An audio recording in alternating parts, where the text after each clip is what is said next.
dengan yang mengundang banyak orang. Itu ketika Sayyidina Umar lagi pidato, Sayyidina Umar ngelihat si kakek tua itu yang malam itu bermaksiat yang dia temukan itu. Dipanggil sama Sayyidina Umar. Ya khisan, Syekh tal. Itu si kakek itu gemeteran ya. Ya Allah, ini Sayyidina Umar tahu saya hadir. Aduh, dia manggil saya lagi. Loh, kalau seandainya nanti saya datang ke atas, lalu kemudian dia permalukan saya dengan mengatakan bahwa malam itu saya bermaksiat, habislah hidup saya ini. Sayyidina Umar ini waktu belusukan, beliau tuh ngedenger sayup-sayup ada seorang ibu berusaha memprovokasi anaknya. Ibu ini mengatakan di hadapan anaknya, "Nak, bagaimana kalau susu yang kita jual besok kita campur dengan air, nak, supaya keuntungan kita lebih besar?" Si anak ini dengan spontan menjawab, "Ibu, mohon maaf, bukankah perbuatan kita ini melanggar hukum? Tentu kita akan dihukum, Ibu, kalau seandainya Sayyidina Umar tahu perbuatan kita ini. Jadi kita akan dihukum seberat-berat hukumnya karena ini ada sebagai bentuk penipuan kepada umat." Ibunya enteng banget jawab, "Nah, tenang sajalah. Sayyidina Umar tuh nggak ngelihat kita. Dia nggak nyaksiin kita, aman lah, nak." Si anak ini langsung mengatakan, "Ibu, Sayyidina Umar mungkin nggak ngelihat kita, tapi Allah ngelihat kita. Kita mungkin lepas dari hukuman Sayyidina Umar, tapi kita tidak akan lepas dari hukuman Allah. Kita lepas dari hukuman dunia, tapi kita tidak akan lepas dari hukuman akhirat." Sayyidina Umar tuh ngedenger itu persis. Terenyuh betul Sayyidina Umar bin Khattab. Kok ada seorang perempuan gadis kok punya sikap muraqabah gitu, kesadaran vertikal di mana dia merasa dirinya diawasi oleh Allah. Itu Sayyidina Umar, satu riwayat, dia pulang ke rumahnya. Dia pulang ke rumahnya, dipanggilnya anaknya namanya Asim bin Umar bin Khattab. Apa kata Sayyidina Umar? "Asim, nikahi perempuan yang ada di daerah sana." Jadi perempuan yang didengar itu, Sayyidina Umar merekomendasikan anaknya Asim bin Umar untuk menikahi perempuan itu.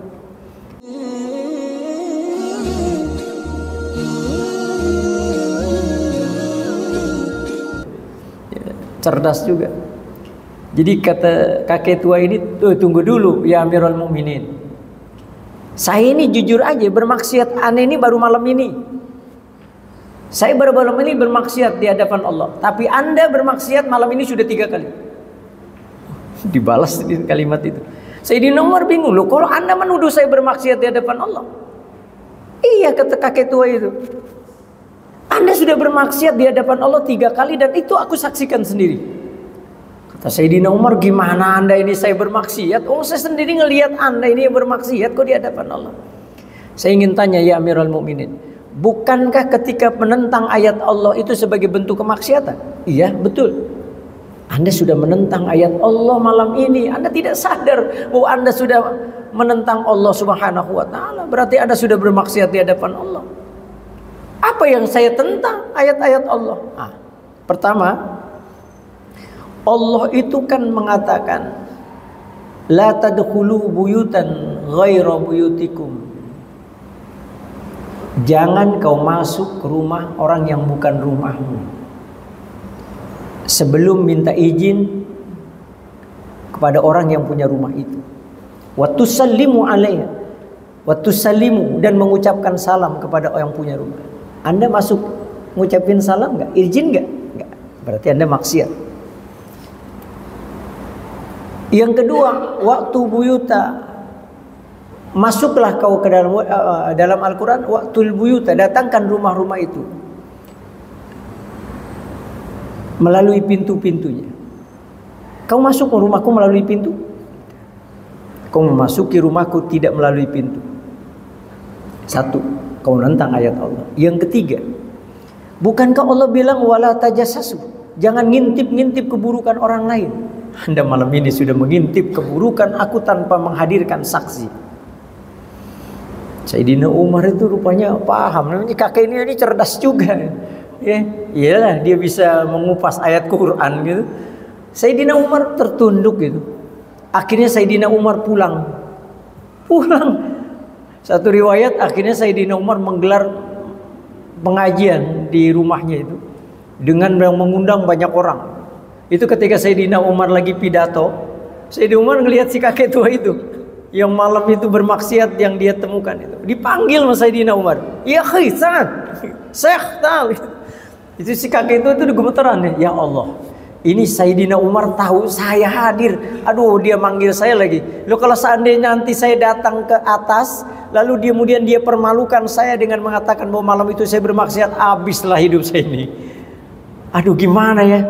Saya datang ke tempat itu atau saya nggak ikuti panggilan dia? Tapi ini semua ada konsekuensinya. Kalau saya mengikuti panggilan Sayyidina Umar Amirul Mukminin, saya akan dipermalukan tentunya. Tapi kalau seandainya saya enggak, dia presiden, konsekuensinya pasti akan saya peroleh. Saya akan dihukum oleh beliau. Akhirnya, sudahlah, biar bagaimanapun siap saya menghadapi konsekuensinya. Naiklah si kakek tua itu, ya. Naik kakek tua ini sampai dia di podium. Si Sayyidina Umar itu memeluk kakek tua itu sambil mengatakan, wallahi demi Allah, aku nggak pernah ceritakan keburukanmu itu pada siapapun. Si kakek itu takbir, Allahu Akbar, senangnya minta ampun. Ternyata Sayyidina Umar nggak mau menceritakan dia gitu. Si kakek itu pun kemudian meluk lagi Sayyidina Umar. Ya Amirul Mukminin, wallahi walladzi nafsi biyadihi, demi zat yang diriku berada dalam genggamannya, demi Allah, sejak itu aku sudah tidak lagi bermaksiat di hadapan Allah. Sayyidina Umar juga takbir gembira. Nah, ini cerita itu. Jadi nggak suka Allah itu dengan kakek-kakek tua yang bermaksiat di hadapan Allah Subhanahu wa taala. Hadirin sekalian yang dimuliakan Allah Subhanahu wa taala. Jadi wa fi anfusikum afala tubsirun. Di dalam diri kalian apa kalian nggak pernah memperhatikan perubahan-perubahan sama. Jadi peralihan tahun ini kan menunjukkan bahwa umur kita makin hari makin berkurang. Ada satu pesan yang Rasulullah Shallallahu Alaihi Wasallam sampaikan buat kita ini dalam rangka kita mengisi hari-hari kita di tahun ini supaya kita menjadi manusia yang terbaik di sisi Allah Subhanahu Wa Taala. Selain kita muhasabah, kita perlu juga resolusi perbaikan diri kita. Saya ingin menyampaikan pesan Rasulullah Shallallahu Alaihi Wasallam. Saya kutip di dalam kitab Riyadus Shalihin karangan Syekh Abi Zakaria Yahya Muhyiddin bin Syaraf an-Nawawi. Ini hadis itu riwayat dari Mu'ad bin Jabal dengan Abi Zar Al-Ghifari, dua tokoh sahabat yang Rasulullah dekat. Itu Rasul berpesan kepada sahabat ini. Kata Rasulullah, ittaqillah haitsu ma kunta. Ini pesan Rasul. Tanamkan ketakwaan di mana saja kalian berada. Apakah itu di tempat kita berdagang, di musola, di mana aja.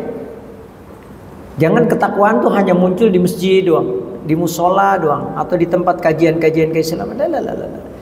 Tanamkan ketakwaan itu di mana saja kita berada. Lalu bagaimana menanamkan sebuah ketakwaan itu? Kata para ulama, cukup dengan menghadirkan Allah di setiap saat kita berada. Dalam bahasa agama, tasawuf itu disebut dengan muraqabah. Jadi sebuah kesadaran vertikal di dalam diri kita di mana kita merasa diri kita diawasi oleh Allah Subhanahu wa taala. Loh, kalau seandainya setiap kita semua merasa diri kita diawasi oleh Allah, saya yakin kita akan terhindar dari segala bentuk kemaksiatan yang bisa jadi terjadi dalam kehidupan kita. Maka saya sampaikan waktu dalam ceramah di Mabes Polri itu, dalam acara rapat nasional, Rakernas, saya sampaikan. Jadi kalau seandainya setiap kita semua dari mulai tingkat yang paling atas pemimpin sampai yang ke bawah punya kesadaran ini, di mana dia merasa dirinya diawasi oleh Allah Subhanahu wa taala, saya yakin sudah tidak ada lagi bentuk kejahatan di muka bumi ini. Kalau seandainya kita yakin bahwa kita ini sedang diawasi oleh Allah, nggak ada lagi perbuatan tercela. Kan begitu. Saya buat logika. Kalau Ustadz Jaya itu pimpinan saya, lalu ketika saya bekerja saya merasa beliau tuh ngeliatin saya, ada nggak saya ini berbuat salah? Saya yakin nggak? Saya pasti hati-hati di dalam melaksanakan sebuah pekerjaan. Nah, inilah yang disebut dengan muraqabah. Makanya kalau seandainya pemimpin semua punya kesadaran ini, udah nggak perlu lagi kita punya BPK, KPK. Kenapa? Cukup Allah yang menjadi pengawas dalam hidup dan kehidupan kita. Makanya saya cerita lagi, saya suka cerita-cerita Sayyidina Umar karena penuh inspirasi. Sayyidina Umar ini waktu belusukan, beliau tuh ngedenger sayup-sayup ada seorang ibu berusaha memprovokasi anaknya. Ibu ini mengatakan di hadapan anaknya, "Nak, bagaimana kalau susu yang kita jual besok kita campur dengan air, nak, supaya keuntungan kita lebih besar?" Si anak ini dengan spontan menjawab, "Ibu, mohon maaf, bukankah perbuatan kita ini melanggar hukum? Tentu kita akan dihukum, ibu, kalau seandainya Sayyidina Umar tahu perbuatan kita ini. Jadi kita akan dihukum seberat-berat hukumnya karena ini ada sebagai bentuk penipuan kepada umat." Ibunya enteng banget jawab, "Nah, tenang sajalah. Sayyidina Umar tuh nggak ngelihat kita. Dia nggak nyaksiin kita, aman lah, nak." Si anak ini langsung mengatakan, "Ibu, Sayyidina Umar mungkin nggak ngelihat kita, tapi Allah ngelihat kita. Kita mungkin lepas dari hukuman Sayyidina Umar, tapi kita tidak akan lepas dari hukuman Allah. Kita lepas dari hukuman dunia, tapi kita tidak akan lepas dari hukuman akhirat." Sayyidina Umar tuh ngedenger itu persis.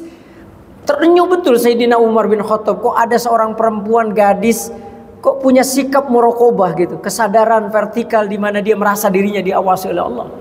Itu Sayyidina Umar, satu riwayat, dia pulang ke rumahnya. Dia pulang ke rumahnya, dipanggilnya anaknya namanya Asim bin Umar bin Khattab. Apa kata Sayyidina Umar? "Asim, nikahi perempuan yang ada di daerah sana." Jadi perempuan yang didengar itu, Sayyidina Umar merekomendasikan anaknya Asim bin Umar untuk menikahi perempuan itu.